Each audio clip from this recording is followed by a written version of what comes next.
आज हम आधुनिक भारत का इतिहास, मॉडर्न इंडियन हिस्ट्री का लेक्चर नंबर 92, जिसके अंदर हम 1937 में प्रांतीय चुनाव जो हुए, प्रोविंसेस में चुनाव जो हुए, उसके बारे में अपन पढ़ेंगे। सबसे पहले अपना ये रूल रहा है कि कुछ भी पढ़ने से पहले उसकी बैकग्राउंड, उसकी पृष्ठभूमि के बारे में अपन ज़रूर देखते हैं। तो पहले देखते हैं, इससे पहले क्या हुआ कि एक एक्ट आया 1935, government of India act, government of India act, यानी 1935 का भारत शासन अधिनियम,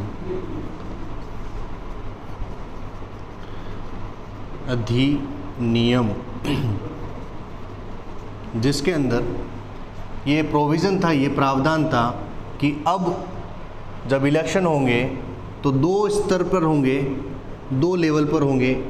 एक तो केंद्र लेवल पर इलेक्शन होंगे, केंद्रीय चुनाव होंगे, जिसको अपन सेंटर इलेक्शन कहेंगे, और एक प्रांतीय लेवल पर होंगे, प्रांतीय चुनाव होंगे, जिनको अपन प्रोविंस इलेक्शन कहेंगे।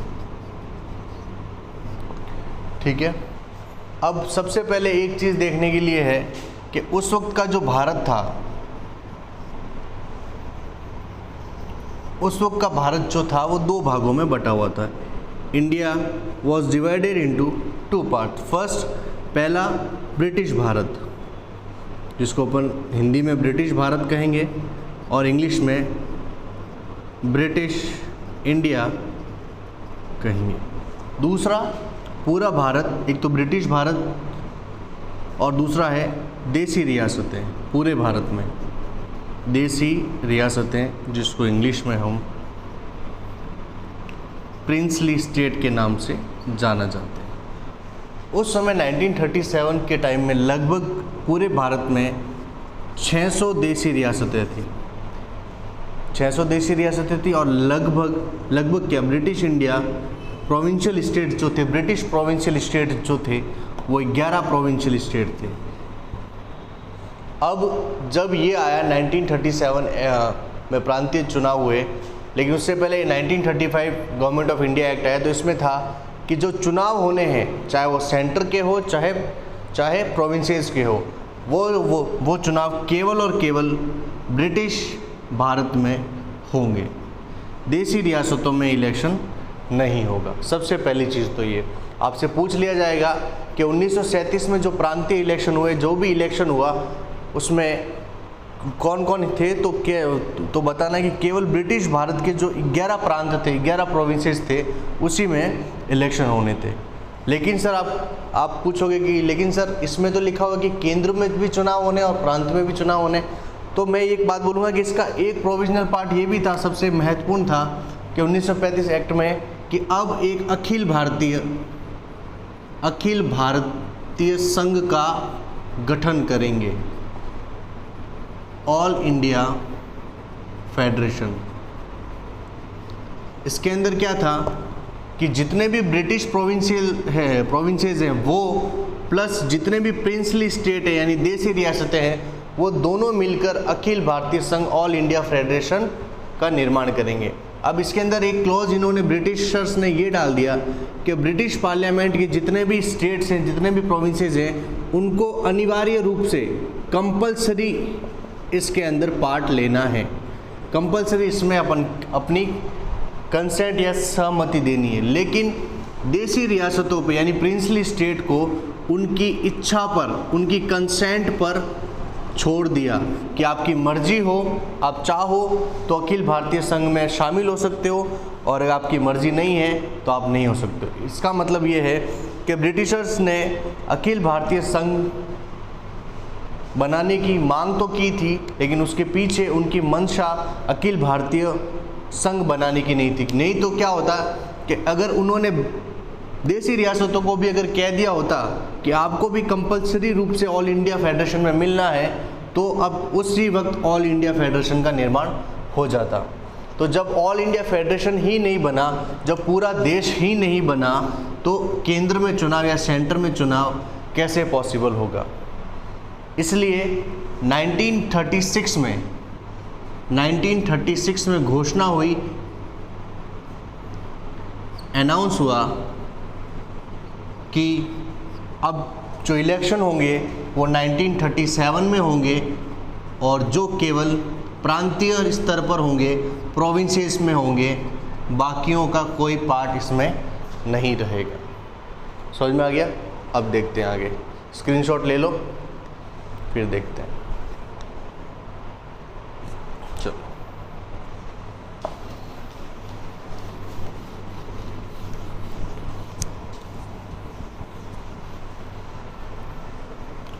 अब देखते हैं अपन सीधा प्रोविंसेस इलेक्शन 1937। तो कितने प्रोविंसेस थे? ब्रिटिश भारत कितने थे उसमें? ब्रिटिश भारत या ब्रिटिश प्रोविंसेस कितने थे? वो टोटल 11 नंबर में थे। और आपसे थोड़ा सा और बताना चाहूँगा इससे पहले कि उस वक्त 1585 सीटों पर, इन 11 प्रांतों में 1585 सीटों पर इलेक्शन होने थे, जिसमें से 482 सीट्स जो थी वो रिजर्व्ड थी, आरक्षित थी, जिसके अंदर ये आरक्षण मुस्लिम के लिए भी था, सिखों के लिए भी था, एंग्लो इंडियन के भी लिए था, यूरोपियन के लिए था। ये अपन ने 1909 एक्ट में, 1919 एक्ट में, कम्युनल अवार्ड में, पूना पैक्ट में, गांधी इरविन पैक्ट में अपन ने पढ़ चुका है इससे पहले लेक्चर्स में। अब मैं आपको एक हैरानी की बात बताऊंगा कि इस 1585 सीट में से आईएनसी ने, इंडियन नेशनल कांग्रेस ने टोटल 707 सीटें पर जीत हासिल की थी। समझ में आ गया क्या है ये? कि इन 11 प्रांतों पर सीटें कितनी हैं? 1585, जिसमें से रिजर्व सीटें हैं, आरक्षित सीटें हैं 482, और इन 1585 सीटों में से 707 सीटें जो है इंडियन नेशनल कांग्रेस ने जवाहरलाल नेहरू के लीडरशिप में, अध्यक्षता में जीते थे। कहते हैं कि 1936 से लेकर 1937 में दोनों साल जवाहरलाल नेहरू कांग्रेस के अध्यक्ष रहे थे, और महात्मा गांधी बेसिकली वो चुनाव में विश्वास नहीं रखते थे। तो जितनी भी रैलियां हुई थी इस 1.5 साल के अंदर, 1.5 साल का टाइम पीरियड है ये, 1.5 साल के अंदर, तब जवाहरलाल नेहरू ने ही उनको सबको संबोधित किया था, एड्रेस किया था। और इस इलेक्शन में जब 707 सीटें जीत लिए गई, मैं ये कहना चाहूँगा कि 11 सीटों में से 11 प्रांतों में 5 में डायरेक्ट मेजॉरिटी लाई थी, कांग्रेस ने सीधी मेजॉरिटी लाई थी, और 3 के साथ किया था गठबंधन, कोलिएशन। तो कितने सीटें हो गई? 8। तो इसका मतलब है 11 में से 8 ब्रिटिश प्रोविंशियल स्टेट के अंदर कांग्रेस ने अपनी सरकार बनाई थी। और जवाहरलाल नेहरू का कद जो था कांग्रेस में, ब्रिटिश पार्लियामेंट के लिए या ब्रिटिश भारत के लिए या फिर पूरे भारत में एकदम से ऊपर बढ़ गया था, क्योंकि इनमें जीत का सबसे बड़ा श्रेय जवाहरलाल नेहरू को जाता है। अब देखते हैं ये कौन कौन से थे और इसमें क्या क्या हुआ, देखते हैं। पहले सबके नाम लिख लेता हूँ मैं। ये 11 प्रांत के नाम हैं। सबसे पहले बंगाल में देखो, सबसे पहले कि इंडिया के अंदर उस वक्त 2 ही पार्टी सबसे ज़्यादा मजबूत थी। पहले तो थी कांग्रेस, जिसको इंडियन नेशनल कांग्रेस कहते हैं, दूसरी थी मुस्लिम लीग। मुस्लिम लीग ने भी बंगाल है, पंजाब है, सिंध है, ये इस जगह पर मुसलमानों की मेजॉरिटी ज़्यादा थी पॉपुलेशन में, तो सबको लगा था कि बंगाल में, पंजाब में या सिंध में मुस्लिम्स या मुस्लिम लीग जीत पाएगी या फिर कांग्रेस जीत पाएगी। लेकिन ना तो मुस्लिम लीग जीत पाई इधर और ना ही कांग्रेस जीत पाई, जबकि कांग्रेस के बड़े बड़े नेता बंगाल से हैं। कांग्रेस ने अपने बड़े बड़े आंदोलन बंगाल से स्टार्ट किए।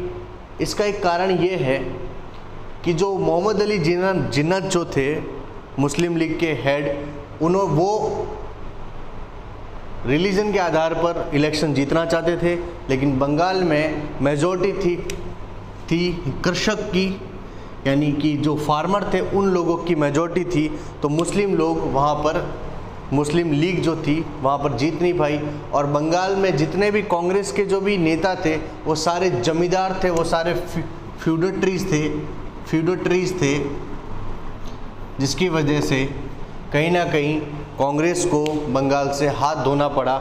और जिसका कोई नाम भी नहीं जानता था उस वक्त फजल उल हक, वो उस वक्त कृषक प्रजामंडल पार्टी से मुख्यमंत्री बनकर उभरे थे, फजल उल हक। सेकंड है पंजाब में पार्टी थी यूनियनिस्ट पार्टी, और यहाँ के मुख्यमंत्री बने सबसे पहले सिकंदर हयात। सेकंड है सिंध में भी कांग्रेस की एक भी सीट नहीं आई, कांग्रेस हार गया और वहाँ पर पार्टी जीती सिंध यूनाइटेड पार्टी। असम के अंदर आईएनसी इंडियन नेशनल कांग्रेस ने जीत हासिल की और मुख्यमंत्री बने गोपीनाथ बारबोले। मध्य प्रांत में मिड प्रोविंसेस में इंडियन नेशनल कांग्रेस आई। उड़ीसा के अंदर इंडियन नेशनल कांग्रेस आई जिसके अंदर डॉक्टर वी दास मुख्यमंत्री बने। मद्रास के अंदर इंडियन नेशनल कांग्रेस आई जिसके अंदर सी राजगोपालाचारी मुख्यमंत्री बने। बिहार के अंदर इंडियन नेशनल कांग्रेस आई जिसके अंदर कृष्णा सिंह मुख्यमंत्री बने। फिर यूनाइटेड प्रोविंसेस में संयुक्त प्रांत में इंडियन नेशनल कांग्रेस से गोविंद वल्लभ पंत मुख्यमंत्री बने। दूसरा है नॉर्थ वेस्ट फ्रंटियर प्रोविंसेस यानी उत्तर पश्चिमी सीमा प्रांत में इंडियन नेशनल कांग्रेस से अब्दुल गफूर खां मुख्यमंत्री बने। बॉम्बे में आईएनसी इंडियन नेशनल कांग्रेस जीती और खरे मुख्यमंत्री बने। अब देखिए कि सर बाकी जो था, जैसे कि अपन इसमें बात करते हैं आसाम कि आसाम एक ब्रिटिश प्रोविंसेस था, तो बाकी क्या था, बाकी बेटा सारे के सारे रियासतें थी। जम्मू कश्मीर रियासत थी, राजस्थान रियासत थी। और इधर अपन ईस्ट में बात करें, पूर्व में बात करें तो असम के अंदर ये सारे नागालैंड, मिजोरम, ये सारे किस में आते थे, असम ब्रिटिश प्रोविंसेस में आते थे। केवल उधर एक ही रियासत थी जिसका नाम था त्रिपुरा। अगर अपन ईस्ट में बात करें तो ईस्ट में केवल एक ही रियासत थी, वो थी त्रिपुरा रियासत। और वर्तमान में जो तेलंगाना है, तेलंगाना वेलंगाना, वो सब जो है मद्रास रियासत में, मद्रास प्रोविंसेस में आता थी। ठीक है, ये समझ में आ गया। अब इसके अंदर इन 11 के अंदर 5 में तो मेजॉरिटी हासिल करी थी और 3 के अंदर गठबंधन की सरकार बनाई थी।